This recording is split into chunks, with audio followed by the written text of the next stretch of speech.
Hello, hello, Leo Collective, Sun, Moon, and Rising. Ako po si James. Kapsa po kayong lahat. And welcome po sa James Tarot PH. So, diretso na po tayo sa inyong komprehensibo at detalyadong weekly reading for June 30 hanggang July 6. So, Leo, ito na kagawian ha. Kwentuhan lang tayo and use your intuition para makuha niyo po yung akmang-akmang message na kaloob sa iyo ng inyong spirit guides. Kaya relax ka lang and kunin mo lang yung makaresonate ka and leave the rest. Okay? Just para tayo nagkukwentuhan lang today about your life for the week. O, diba? Very exciting. So, Leo, meron ulit tayo isang tanong, isang sagot later ha. Kung ano yung tanong mo sa isip lang, huwag mo isusulat sa baba at sasagutin ko yan later on at the end of our reading. Okay? So, Leo, thank you po again for your donations po ha. Saka po sa mga hindi nag-i-skip ng ads, yan po ang tanging paraan para supportahan po tayo every time na meron po tayong reading for Leo. So, thank you po for your support and for not skipping the ads. So, Leo, ano naghihintay sa inyo ngayon June 30 hanggang July 6? Inhale and exhale. At the center of your reading, you have the Page of Swords. Beautiful. In the area of what you want, you have the Sun card. Lovely, lovely. In the area of what you need, you have the Four of Swords. Beautiful. Sagit lang ha, ayusin ko lang. In the area of what's affecting your current energy, you have the Queen of Cups. Lovely, lovely, lovely. In the area of your near future, meron ka the Empress card. Wow, napakaganda. So far, napakaganda. In the area of your challenge for the week, meron kang Star card. Beautiful. In the area of your fortune, meron kang King of Cups. In the area of your divine advice, you have the Knight of Swords. At ang outcome of for the week, Leo, ano kaya ito? Pag-usapan natin later, sabay-sabay natin siyang bubuksan. Sa ngayon, bago natin kalkalin at pag-usapan kada card in detail mode, alam ko namang yan ang inaasahan nyo sa ating reading every week, yung detalyadong pagbabasa ng card mo. But first, alamin muna natin kung anong lingering energy mo in your background. Ano yung energy na magagamit mo for the whole week para lagpasan ang bawat aspeto na to ng buhay mo. You have the Queen of Swords. Okay, this week dapat daw assertive ka, Aries. Ay, Leo. Kakatapos ko lang kasi ng Aries. I'm sorry. Leo tayo, Leo. Parang sabi ng spirit guides mo, na this week daw, dapat assertive ka. Okay? Assertive in a sense na parang dapat daw, kung ano yung gusto mo, sabihin mo. Kung ayaw mo, ayaw mo.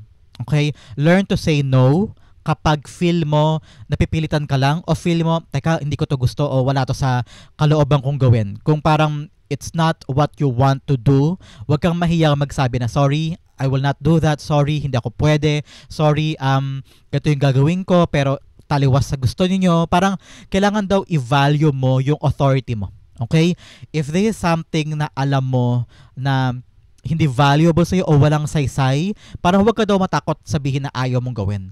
Dahil probably because ayaw mo rin makabastos o baka ayaw mo ma-misinterpret na choosy o maarte, ganyan. Pero kung yun talagang ayaw mo so say no if you don't want to do it. Well, Leo ka naman. So, very dramatic ka, very outgoing, very fiery. Alam ko nakakayanin mong sabihin yan ng harapan. Pero, this time around, I don't know why your spirit guides are telling you to say no on something na nito mga nakaraang linggo, nakaraang buwan, parang hindi ka pa fully committed o hindi ka pa fully sure sa isang bagay. Halimbawa, meron kang offer na trabaho sa gantong lugar, pero ang ganda sana, pero malayo. Ayaw ng family mo kasi nga malayo. Baka mahirapan ka doon, baka delikado, ganyan-ganyan. Pero naka-oo ka na.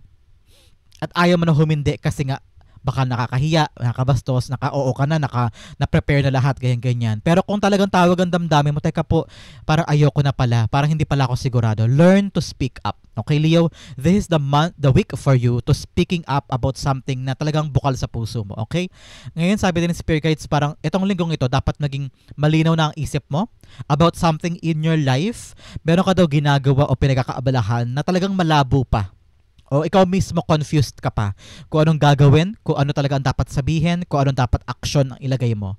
Ngayon, be clear daw and be open to a lot of people's advice. Okay? May mga tao sa paligid mo na nagpapayo sa'yo o gustong pag-usapan, parang, uy Leo, pag-usapan naman natin yan, ano yung problema mo dyan. Tapos ikaw naman umiiwas ka kasi nga parang ang bilis umilit ang ulo mo about something na ganun kasi nga ayaw pang pag-usapan siguro o kaya hindi ka pa fully nakapag-isip kaya ayaw mo pa siyang i-share. Pero kapag daw may lumapit sa'yo at nagtanong kung kamusta yung ganito, especially kung family member mo yan o kakilala mo, para maging open ka daw sa kritisismo o maging open ka rin sa advice, baka makatulong yun sa'yo para luminaw yung mga bagay sa buhay mo this week, okay?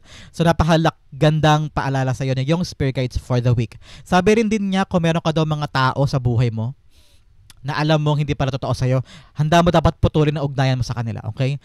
Parang don't turn your backs on them.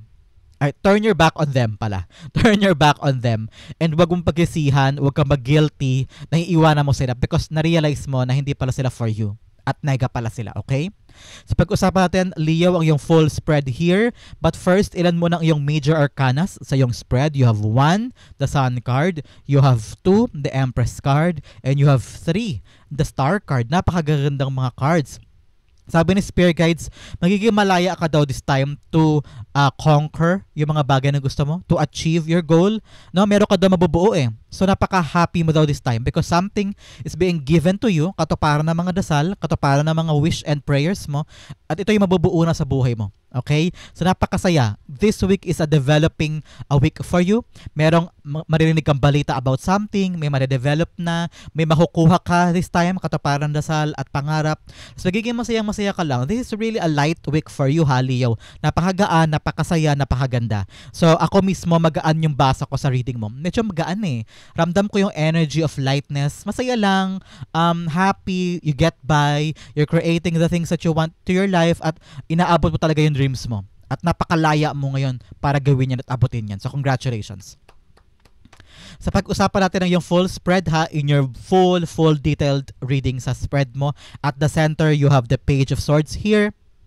Si Page of Swords, sinasabi niya, may malalaman ka daw balita this week, okay? Because Pages of Swords is a deliverer of good news. Meron kang, ano ba yan? Alalamunan ko. Because sumakit. My throat chakra. I don't know why. Yes, konektado ito sa iyong boses, sa iyong lalamunan. Kaya sabi ko sa iyo, kaya na kung meron kang gusto sabihin mo.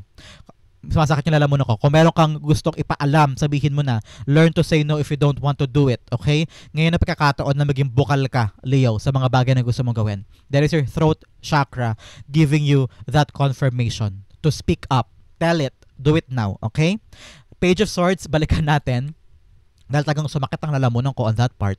Sabi ng Spirit Guides mo, there will be coming an information to you via text, via chat, via call or GC, na para malalaman mong valuable information. So parang sabi ni Spirit Guides, maging curious ka daw. Magtanong-tanong ka, alamin mo, research if you need to, para alamin ang katotohanan about something.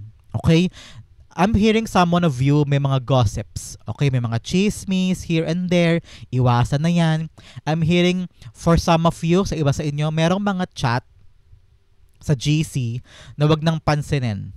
Okay, huwag ka na makisali, ganyan. That's what I'm hearing. Huwag ka na daw makisali sa chismis o issue sa isang GC para hindi ka mapasama sa drama, sa problema, okay? Parang ito yung pagkakataon mo, parang warning na sa'yo to, Leo, ng iyong Spirit Guides na, may mga GC issue, chat, call, text na misinterpretation o parang merong mga may misinterpret na mga bagay-bagay about text, about mensahe na huwag ka na daw makisali, okay? Learn to parang umiwas para sa'yo din yung kabutihan, okay? For some of you, meron daw talagang good news sa darating. Okay, for some of you may good news, a call from a job, a call from a work, or advancement. I'm hearing pera, meron ng confirmation sa perang hinihintay mo, o chat dun sa papeles na hinihintay mo. And ready or not, Leo, ready or not, kailangan mo tong suungin. Kailangan mo itong putahan. Siguro ngayong buong linggong ito, nakapag-set ka na ng schedule mo. Pero sabi ni Spirit Guides, may darating talagang unexpected message, call, or tawag na kailangan mo talagang puntahan at ayusin. Okay? The Page of Swords being clarified by the Queen of Pentacles. Yes, kapirahan talaga ito. Kapirahan mo, it's all about your resources. It's all about your money. What you're gonna earn this time. Like I said kanina, meron kang hinihintay na tawag about our lump sum money. Perang nabinbin for a very long time. O kaya kumpirmasyon na yung in-applyan mong loan ay approve na at pagkakapera ka na this time. For some of you, yes, trabaho. May tawag na parang, uy, approved na, Leo. Uy, tanggap ka na. Uy, yung pinilahan mo, okay na yung papeles, makakalarga ka na. Yung slot na sobrang kakaunti lang, ikaw nakakuha. Kaya ngayon, magkakaroon ka na doon ng pagkakakitaan. Because Queen of Pentacles is all about your resources, kapirahan, money. Hindi ka na daw mahihirapan this time kung sa kahuhugot ng pera, pambayad ng bills, pambayad ng ganito, ng ganyan. Meron ka daw maasahang pera this time. So, congratulations. In the area of your what you want, you have the Sun card. Yes, happiness. You want to be happy. You just want to be free. Like sabi ko nga sa iyo, itong linggong ito mapagpalaya. Relax lang, happy lang. Go with the flow. I'm hearing you blasting your cell phone for music. Nagtutugtugan kayo sa hapon, nag-videoke kayo, happy time with the family. I'm seeing someone na sa balkonahe na kahit gabi na, nakalabas pa rin yung karaoke mo, yung videoke mo, nagkakantahan lang kayo doon, having fun. So it's all about you searching that lightness and happiness for the week, okay? Kaya ngayon, pag sabi ko sa'yo kanina, diba, na parang, kung ayaw mo. Kasi parang talagang dapat masaya ka lang eh. Parang dapat huwag ka mapipilitan sa isang bagay na ayaw mong gawin. Okay? Kaya sabi ni Spirit Guides, just learn to have fun, be free, be open to new things. Kung meron sa'yo mag-open up ng ganito, ganyan. Uy, punta tayo sa ganyan. Maging open ka. Ako halimbawa sabi, uy, mag-resort naman tayo, mura lang, free entrance, halimbawa. Tapos, tara, have fun naman tayo. Ikaw naman have fun. Go out, have fun, and cherish the moment. Okay? The Sun card's being clarified by the Hermit card. Yes, just have, ngayon kasi puro solo ka eh. Like I said the Hermit card parang lagi kang gusto mo mag-solo lang, pahinga lang, tahimik lang, ayaw makihalubilo. Pero paano ka magiging masaya kung solo ka lang? Parang sabi ni Spirit Guides, learn to have fun daw, okay? Learn to have fun and enjoy other people's company. Hindi pa rin laging mag-isa ka o laging solo ka. Okay, Leo? Sabi ng Spirit Guides mo, meron ka daw gustong malaman ng katotohanan this week? There's something coming to light ngayong linggong ito. Parang, okay, gets ko na. Okay, yun pala ibig sabihin nun. Kaya pala siya umalis. Kaya pala siya nakapalumbaba kahapon. Hindi ko naintindihan kung ano yung sinabi niya, pero parang galit siya. Ngayon gets ko na. Yun yung mga bagay this time, Leo, na matatanto mo this week. Yung mga katotohanan or truth about something na parang mga nakaraang linggo, nakaraang buwan, na parang ano ba yun? Hindi ko maintindihan, hindi ko magets. Ngayon parang sabi ni Spirit Guides, maging open ka to a lot of things. Open ka sa sinabi niya, sa idea niya, sa nangyari. At ngayon, alamin mo yung katotohanan daw. And that light should enlighten you and should be free you from something na nag-bother sa'yo. Parang pinaproblema mo to eh. Dinadamdam mo ng mga nakaraang linggo. Iniisip mo na mataimtim. So ano ba yun? Hindi ko maintindihan. Ngayon, maintindihan mo na. Magiging maliwalag na sa'yo. Kaya sabi ko sa'yo, have fun ka lang. Relax ka lang. Kasi parang sabi dito, yung pinaproblema mo ay hindi naman talaga siya problema. Parang kailangan lang ayusin. Kailangan lang intindihin. Pero hindi talaga siya malalim na problema. Okay? Just have fun. In the area of what you need to relax with a Four of Swords. You need to relax because your prayers are being answered. Okay?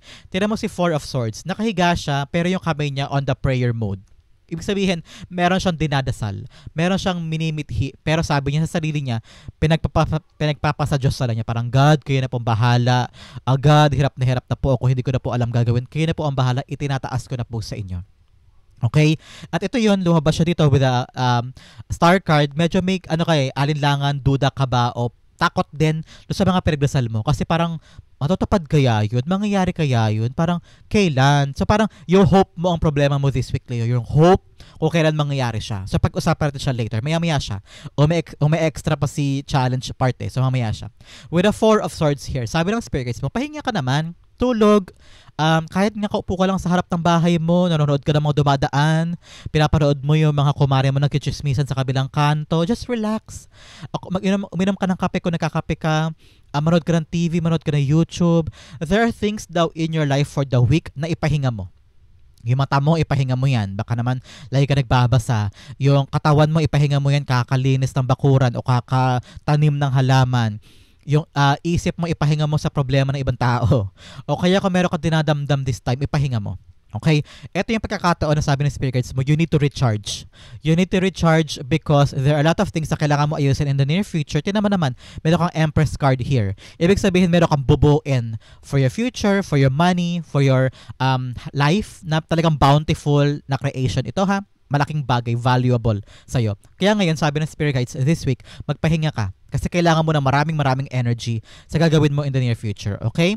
The Four of Swords being clarified by the Three of Swords. Yes, 4 and 3. Marami ka na daw pinagdaanan in the past, Leo. Mga masasakit, mga nakakalungkot. Kaya siguro talaga pag sinabing umiwas ka na, turn your back against other people. Sabi ko sa iyo kanina, 'di ba? Ngayon parang handa ka na dapat putulin ang ugnayan sa mga taong hindi masaya sa iyo o hindi ka, you feel uneasy Ano yung parang feeling mo, teka, parang may something dito ha. Parang hindi to para sa akin. Putulin mo na yung ugnayan doon. Parang ikaw na umiwas. Because nakita ko rito, you have a lot of painful experiences in the past. Mga past trauma, past experiences, mga painful memory with some people in your life o kaya sa trabaho, sa negosyo o sa pangarap mo na sobrang talagang nadurog ka. Sabi ni Spirit Guides, ipahinga mo daw ngayon ang puso mo sa mga bagay na yan. Parang learn to try to calm down. And also, parang meron daw tamang oras para asikasuhin yan. May tamang oras daw para harapin yan. Pero sa ngayon, magpahinga ka daw muna. Ano? May mga bagay kang dapat i-relax lang. I know you have a lot of fear. You have a lot of worry kasi baka maulit na naman, baka bumalik na naman siya at guluhin ka na naman, ganyan. O kaya may mga past trabaho ka na parang sa trabaho mo ngayon ay nangyayari na naman, may issue na naman. So parang sabi talaga ng Spirit Guides, ipahinga mo yan. Ipahinga mo yung isip mo, ipahinga mo yung puso mo. Umiwas ako kinakailangan para ma-preserve mo yung peace mo, ma-preserve mo yung heart mo, ma-preserve mo yung energy mo. Okay? In the area of what's affecting your current energy, you have the Queen of Cups here. Kaya ngayon parang sabi ng Spirit Guides mo, protektahan mo daw ang puso mo. Okay? Your heart matters the most. Your happiness, your freedom, your contentment mo. Kaya sabi ko sa'yo sa opening, kung ayaw mo, ayaw mo. Kung hindi mo gusto, hindi mo gusto. Kaya sabi talaga ng Spirit Guides mo, this valuable information will determine kung ano yung gagawin mo next. Kasi puso mo nakaka-apekto sa mga malalaman mong impormasyon, whether sa GC, sa chat, sa tawag, sa call, sa boss mo, ganyan. Ito ang makaka-apekto dito. Ano ba yung nararamdaman ni Leo? Ano yung alam ni Leo na makakatulong sa kanya o magpapaligaya sa kanya o parang contentment mo? Parang kung masaya ka, tatanggapin mo to. Kung hindi ka masaya dito, ay iiwasan mo yan. Kung alam mo na hindi ka masaya dyan at parang feeling mo luging-lugi ka, hihindian mo tong tawag na to text na to, tong impormasyon na to. So your emotions, your heart matters sa kung paano mo tatanggapin, sa kung paano mo asikasuhin yung balita o yung impormasyon o knowledge na makukuha mo this week in pertaining to your money. Kung alam mo na hindi ka magiging maligaya dyan, kung alam mo na, teka, parang lugi ako dito kung parang alam mo na parang teka, parang uneasy or parang nasa losing end ka ng ugnayan o parang, teka, parang hindi yata ako pabor dyan na parang pakinggan mo doon yung puso mo, okay? Para mapakinabangan mo or para mas mahanap mo talaga yung bagay na mabibigay sa'yo ng pera. And nakita ko naman dito na susundin mo ang puso mo. At itong susundin mo ang puso mong ito magbibigay sa'yo ng kalakasan to fight and sugod para sa iyong tagang ultimate valuable material wealth sa life mo for the week. Parang ayaw mo naman kasi magkasya sa kakarampot. Ayaw mo na magkasya sa less. Ayaw mo na parang pinapaikot-ikot ka. Kaya parang this time around, sigurista ka na. Pinoprotektahan mo na yung puso mo, sarili mo sa mga bagay pertaining to your money. Okay? The Queen of Cups being clarified by the Six of Pentacles. Yes, inaalagaan mo talaga ang puso mo because Six of Pentacles is a card of receiving. Parang dati kasi, parang bigay ka ng bigay pero parang, teka, lugi ako dito Parang walang bumabalik. Walang equal paying, walang equal affection, walang equal effort. Ikaw bigay ka ng bigay. Kaya ngayon parang natuto ka na. Yung puso mo inaalagaan mo na. Yung sarili mo inaalagaan mo na. Yung pera mo ganun din. Parang ayaw mo maglaan ng effort, time, money, and love about something na hindi ka naman makaka-make sure na walang balik.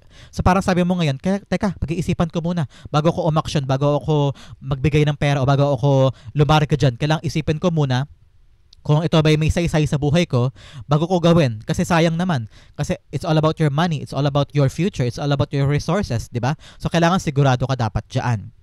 In the near future, you have the Empress card here. Yes, patuloy kang may bubuin in the near future. At ngayon parang nakita ko dito confident ka. I don't know why, Leo. In the near future, parang sigurado ka na sa sarili mo.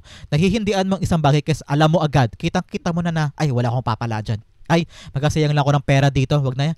Alam ko scam lang yan, ganyan. Ay, ito, malita sweldo dyan, ayoko dyan. Ayoko naman na sabihin na choosy ka. Pero, parang sabi ni Spirit Guides, alam mo na kasi na hindi mo hasayangin ang pera mo, time mo, and energy mo sa isang bagay na walang pakinabang o sa isang bagay na walang saysay. Kasi you love yourself so much. You value yourself so much. You value your energy, your beauty, your time, your brain, your expertise para sayangin lang sa mga bagay na walang balik. Okay? Ngayon, parang nakita ko dito na you're gonna create a life. Pwedeng negosyo to o kaya bagong trabaho, bagong leveling up, or a new endeavor, a new industry na pagkakaabalahan mo na alam mo Malakas ang kutob mo na alam mo na malaki yung pakinabang ito sa akin. Kikita ko ng malaki, makakaipon ako, dito ako pwedeng maging regular, hindi na ako contractual, hindi na ako basta sisipain lang ng kumpanya kasi tapos na yung kontrata ko. Ngayon regular na ako. O kaya ngayon mabubuo ko itong passion project na to. O kaya ngayon sigurado na ako na ito hindi ako lugi dito. Ganyan. So the Empress card is being clarified by the Page of Pentacles. Yes, talagang meron kang tatanggapin na bagong bagay because Page of Pentacles is accepting a new blessing, pero bagong trabaho, bagong negosyo, new opportunity, project, ganyan kung client-based ka ngayon na talagang pagka-focusan mo. At sabi ng spirit guides mo, make this your top priority ha because nakita ko talaga na malaki ang epekto nito sa'yo. At malaking pera to ha, malaking bountiful blessing to sa'yo. Kaya focus on this, create this, wag mo sukuan because this will give you the kaching-kaching. Okay, Leo? Kaching-kaching pera talaga yon. In the area of your challenge for the week, yung star card mo, yes, your wishes and hope. Challenge sa iyo is to see clearly, okay? Ano ba talaga? Kaya sabi ko sa iyo kanina, 'di ba, malinaw, dapat malinaw ang isip mo with the Queen of Wands. Ngayon parang litong-lito ka pa. Parang ito ba talaga gusto ko? Yun ba talaga dapat kong puntahan? Diyan ba ako dapat mag-apply? Mabuti ba sa akin yun? Baka naman hindi. So parang sabi ng spirit guides mo, ngayon dapat malinaw sa isip mo yung wishes mo ha, yung iyong mga dreams. Kasi sayang naman yung effort, Leo. Halimbawa, gusto mo maging singer. Halimbawa lang to ha, hindi ko sinasabing singer ka. Halimbawa, gusto mo maging singer, tapos effort ka na effort, nag-audition ka here and there. So may realize mo, teka, hindi pala maganda boses ko. So parang sabi ni spirit guides, pagtuunan mo ng pansin yung mga pangarap na alam mong doable, yung mga pangarap na alam mong gustong-gusto mo talaga at yun talaga yung magbibigay sa'yo ng satisfaction. So, don't lose your hope this time. Don't lose your vision sa mga bagay na gusto mo. Kaya talaga sabi ko sa'yo, importante na malinaw sa'yo yung gusto mo eh. Malinaw sa'yo yung pangarap mo sa future mo para dire-diretso ka. Yung pangarapin mo, yung minamanifest mo kay God, hindi ka magkamali ng minanifest. Parang sabi mo, gusto ko po ng magandang boses o gusto ko po ng magandang singing career. Gusto ko po makapag-concert sa Araneta pero hindi ka naman talaga singer. So parang Leo, make sure na yung dinadasal mo, yung minamanifest mo kay universe, kay God, yun talaga yung gusto mo mangyari at yun talaga yung realidad mo, okay? Nakita ko rin dito, Leo, na drink lots of water ha. Inom ka na maraming tubig kasi talagang magiging busy ka sa mga susunod na mga araw at linggo. No, kailangan mo talaga ng mag-recharge, magpahinga, and also drink lots of water, okay? The star cards being clarified by the Page of Wands. Yes, ngayon, like I said, lumiliit na yung hope mo. Lumiliit yung pag-asa mo sa isang bagay na maaabot ko kaya yun, makukuha ko kaya yun kasi parang ang dami na nangyayari sa buhay ko. Nakakapagod na umasa, nakakapagod na humingi, nakakapagod na mangarap. Yan naramdaman ko sa iyo, Leo. Pero sabi ni spirit guides mo, with the Page of Wands, patuloy ka pa rin maging excited sa dream mo. Patuloy ka pa rin maging enthusiastic o kiligin sa mga pangarap mo makuha. Ito ang determining factor, Leo, ha. Para malaman mo kung yung pangarap na yan ay talagang gusto mo, kapag araw-araw naiisip mo pa rin. Kapag every time na naiisip mo yung pangarap na yun, tapos excited ka pa rin, para, uy, ang sarap siguro, uy, gusto kong makuha yun. Pag super excited ka pa rin sa isang pangarap, huwag mong sukuan. Okay? Patuloy ka magkaroon ng hope. At yakapin mo pa rin siya. Gawin mo pa rin ang mga kaya mo para ma-achieve siya. Okay? Yan ang challenge sa'yo for the week is to continue believing in your dreams, continue fighting for it, and continue having that excitement and fire within you na makuha pa rin siya, okay? In the area of your fortune, you have the King of Cups, kapayapaan ang sumasa iyo ngayong linggong ito, Leo. Yes, tahimik na buhay, huwag ka daw makinig sa mga outside noise, sa mga chismis, sa mga gulo ng ibang tao. Ngayon, like I've said, matuto ka talagang umiwas. Kung may chismis sa GC o gulo sa GC, huwag ka na makisahog, okay? Para tilihin mo daw yung kapayapaan sa puso mo. Nakita ko rito na you're gonna meet someone. Pwedeng kaibigan mo to, kasamahan, kapatid, magulang, na parang magkakaroon kayo ng heart-to-heart talk this time. Tapos parang sobrang gaan, sobrang maayos. I don't know why, parang meron ka rin makakasalamuha this week na parang magkakaroon kayo ng pagbabate. Yung parang okay na kayo, wala nang away, wala nang gulo, wala nang chismis. Parang, hay, ganun. Parang naayos din namin. Nagkaroon na rin kami ng kalinawan sa mga bagay-bagay. Parang friends ulit kami. Parang yung puso mo na buo ulit. So ngayon is card of relaxation, card of happiness, card of mutual understanding, meaningful conversation.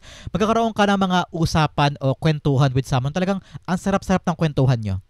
So very, very light for you this week. Congratulations. The King of Cups being clarified by the Six of Wands. Yes. Successful conversations. Successful connection with someone na parang sobrang kalmado mo. I'm seeing victory here. Ugnayan, connections, relationships. Yan ang mabubuo mo this week. Parang ang siya-siya nyo, videoke, tawanan, merong magandang usapan about the future, mga pag-reminisce sa past. So, very successful communication ito with someone you know or with your boss, with your co-workers. Talagang may magandang ugnayan at meron kayong ma-figure out na successful things this week. Congratulations.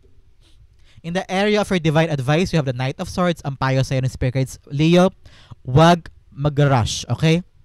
Huwag nga madali this week. Baka mamaya bigla ka mangako. So, dahil lang sobrang saya mo, bigla kang mag-quit dahil lang sobrang kang nahihirapan. Tapos bigla kang magsasabi na, sige, yan po gagawin ko yan. Hindi mo naman masyadong pinag-isipan. So, make sure daw, Leo, this week, pag-isipang mabuti ha, yung bawat gagawin, wag ka magmamadali. Okay? Dapat, wag ka rin basta-basta mangangako. Wag ka rin basta-basta mag-yes about something na hindi mo pinag-isipan. Okay? Learn to think first. Okay? The Knight of Swords being clarified by the Queen of Swords. Yes. Dalawang beses lumabas si Queen of Swords. Alamin mo daw muna yung katotohanan. Very prominent yung image ng source. Alamin mo daw muna yung katotohanan bago ka kumilos. Okay? Huwag magpadalos-dalos. Alam ko minsan may mga taong minamadali ka to react o minamadali ka to talk to. Pero sabi ng Spirit Guides, relax ka lang. Especially here with the King of Cups. Huwag ka daw magpadala sa iyong emosyon. Pag-isipan mo daw muna bago ka mag-react, bago ka magsalita, bago ka mangako, bago ka kumilos, okay? Learn to die down muna the emotion. Isip ang pagganahin mo, okay? With the Knight of Swords, huwag ka daw muna magmadali, okay? Pag-isipan mo muna, huwag ka agad magsalita. Parang sabihin mo muna, bigyan mo muna ako ng 2 days, o kaya pag-isipan ko muna ha, bago ako magsalita o bago ako mag-decide. And ngayon, pakinggan mo daw ang isip mo. If you don't want to do it, don't do it. Kung gusto mo, pag-isipan muna bago lumarga, okay? Ang outcome mo, pag-usapan natin later. But first, bigyan muna kita ng additional messages from a divine. Ano yung karagdagan nilang payo sa'yo na makakatulong sa'yo paabante sa buhay mo this week. First, you have bird perched waiting for news. Yes, package or letter. Like I've said, meron ka talagang hinihintay na tawag, text, or chat from someone about your job, opportunity, or something. So congratulations kung ano po yung good news na yan. Another message, you have yoke, feeling tied down or frustrated. Yes, may mga bagay kang feeling mo, nakaka-frustrate, nakakainis, parang gusto ko na umalis, gusto ko na lumiban, gusto ko nang gumalaw, gusto ko na mag-decide. Pero ngayon, pag-isipan mo na ha. Another message, you have 3 affairs with the family. Yes, meron daw mga bagay sa pamilya mo na kailangan mo pagtuunan ng pansin this week. O lumipad na, kunin natin.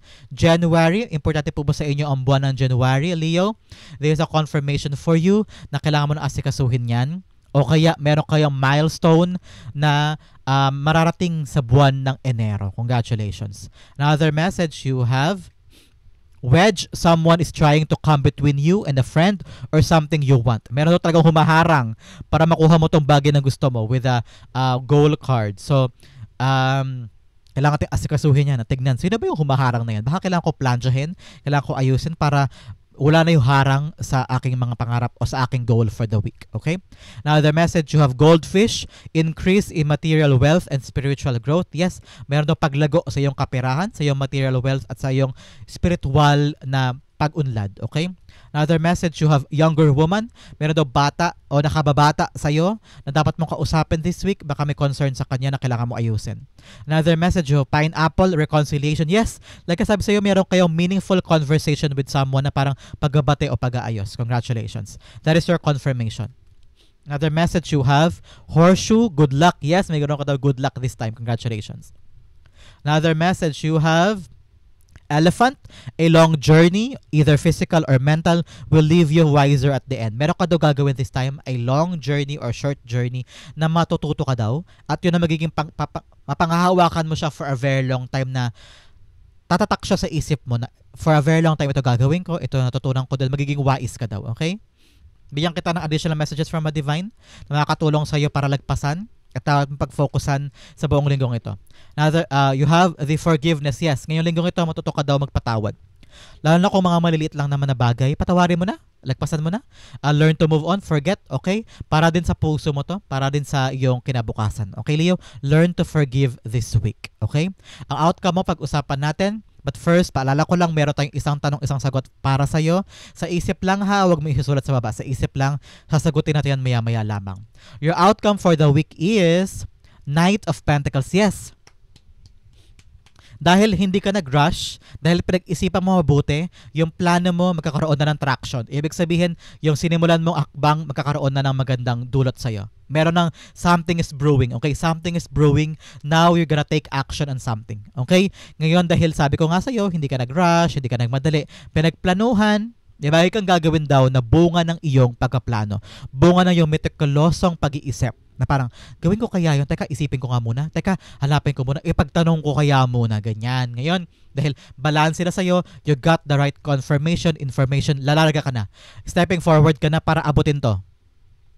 Itong creation card mo na to. Ito ang gagawin mo, kaya handa ka na to step forward and gawin na siya. Kaya sabi ko sa iyo, di ba kanina Leo, magpahinga ka ngayon, recharge, magkaroon ka ng enough sleep, magkaroon ka ng enough na gagawin because magiging busy ka na after this week. Kasi gagawin mo na yung plano mo, o may matatanggap ka ng new job, new opportunity, talaga namang this creating something beautiful in your life. Kaya pahinga ka ngayong linggong ito ha, kasi pagkatapos nito talaga magiging busy ka in creating your beautiful future. Okay Leo, that is your June 30 to July 6 reading. Dumako na tayo sa iyong isang tanong, isang sagot. Okay? Close your eyes, Leo. Think of that one question. Concentrate on your question. Spirit guides, ibigay natin kay Leo ang sagot sa kanyang tanong. You have 1, you have 2. Bigyan din kita ng angel whisper guide para maging solid at maging konkreto ang iyong mga dasal para sa linggong ito. O yung tanong para sa linggong ito. You have 1, you have 2. Okay, Leo, open up your eyes, inhale, and exhale. Your answer to the question is, you have the Wheel of Fortune in reversed, you have the 9 of Swords in reversed, you have peaceful resolution, you have the situation will improve. Okay, nakita ko rito na kailangan mo na daw humakbang, Leo, because wala nang takot. Okay, wala nang problema, wala nang drama, wala nang conflict. Nakita ko dito yung pinoproblema mo dyan, magiging okay na ang lahat. Kasi naka-reverse yung 9 of Swords. So wala ka na dapat takot, alinlangan, kaba, duda. Wala ka na rin mag-overthink. Huwag ka na mag-overthink daw because magiging okay na ang lahat with this 9 of Swords in reverse. Wala ka nang dapat alalahanin. Tingnan mo, pag naka-upright, puro alala, puro problema, puro fear, puro overthinking. Pero dahil naka-reverse siya, sabi daw, okay na. Huwag ka naman problema dyan. Magiging okay din lahat. Kaya sabi talaga sa'yo ng yung angel, peaceful resolution eh. Magiging maayos din daw ang lahat. Kaya huwag mo nang problemahin. With the Wheel of Fortune in reversed, sabi rito, kailangan mo ng kumilos. The time is now. Okay, action mo na to. Because kapag naka-upright siya, ibig sabihin, ginagawa mo na ang lahat, umaayon ng kapalaran. Pero pag naka-reverse siya, kailangan mo daw, wag nang i-resist ang gagawin mo. Wag mo daw labanan. Kailangan mo tong harapin na. Kailangan mo ng aksyonan, kailangan mo ng sabihin, kailangan mo ng to step forward. Okay, in order for you to achieve what you want. The situation daw will improve. Hindi laging ganito na problemado. Hindi laging gantong parang mahirap. Okay? Sa question mo, yung sitwasyon daw dyan magi-improve daw. Tapos, magkakaroon ka na ng kapanatagan tungkol sa question mo na yan. Wala nang fear, wala nang takot, wala nang kaba, wala nang overthinking because it's gonna come out. Magiging maayos din yan, yung sagot sa tanong mo, and everything will work out kung kikilos ka. At gagawin mo yung necessary thing para ma-action na yung question mo, okay? Leo, that is your isang tanong, isang sagot. Hopefully po nasagot ko po yan. And that is also your June 30 to July 6 reading. Sa po kayo nakaresonate, sa po kayo nakarelate. Comment down below when I'm reading your messages. Thank you again for watching hanggang dulo. Leo, this has been James for James Arrow PH. God bless everybody.